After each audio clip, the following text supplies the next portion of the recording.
America में राहुल गांधी जी के द्वारा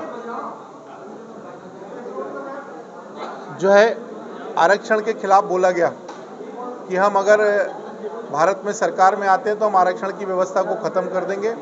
उसके विरोध में पूरे प्रदेश में इस तरीके की प्रेस वार्ता, धरना प्रदर्शन और प्रबुद्ध जन संवाद रखा गया था। उसी क्रम में आज ग्वालियर में भी एक कार्यक्रम हुआ है।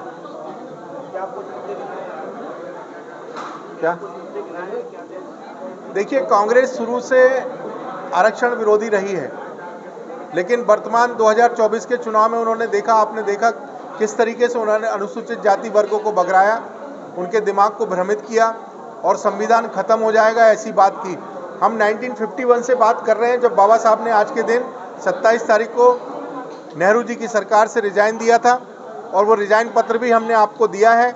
उस पत्र में स्पष्ट कहा गया कि कांग्रेस में नेहरू के द्वारा उनके प्रति क्या व्यवहार था। उस व्यवहार के प्रति पूरा अनुसूचित जाति समाज 1951 से पीड़ित था।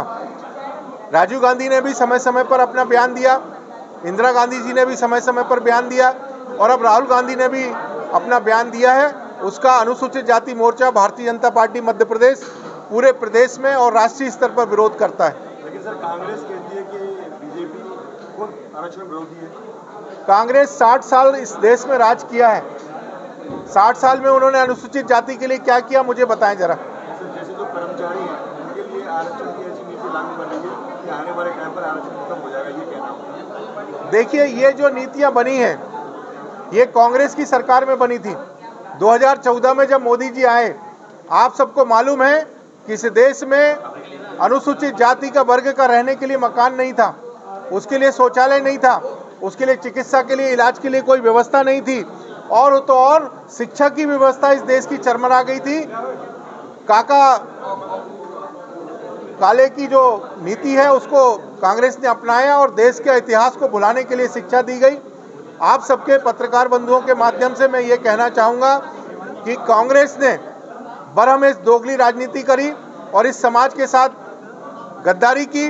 उनके दिग्विजय सिंह के द्वारा जो कहा गया कि आरक्षण का लाभ है जो अनुसूचित जाति वर्ग से हटाकर मुसलमानों को देना चाहिए, तो मैं दिग्विजय सिंह से पूछना चाहता हूं कि उनकी कांग्रेस सरकार में दलितों के लिए और मुसलमानों के लिए क्या क्या किया गया। आज भी दलितों की बस्तियां गंदी हैं, आज भी मुसलमानों की बस्तियां गंदी हैं। एक बार जाके कांग्रेस देखे, उन्होंने सिर्फ मतदान लेने का काम किया, कभी इन दोनों समूहों का विकास नहीं किया। लेकिन सरकार तो सर आज बीजेपी की है ना। सरकार की बीजेपी की सरकार है, तो आप जाके अनुसूचित जाति वर्ग से पूछिए किस तरीके के लाभ उनको मिल रहे हैं। आज नौकरियां उनको मिल रही हैं, प्राइवेट सेक्टर में भी हम आरक्षण देने की कोशिश कर रहे हैं।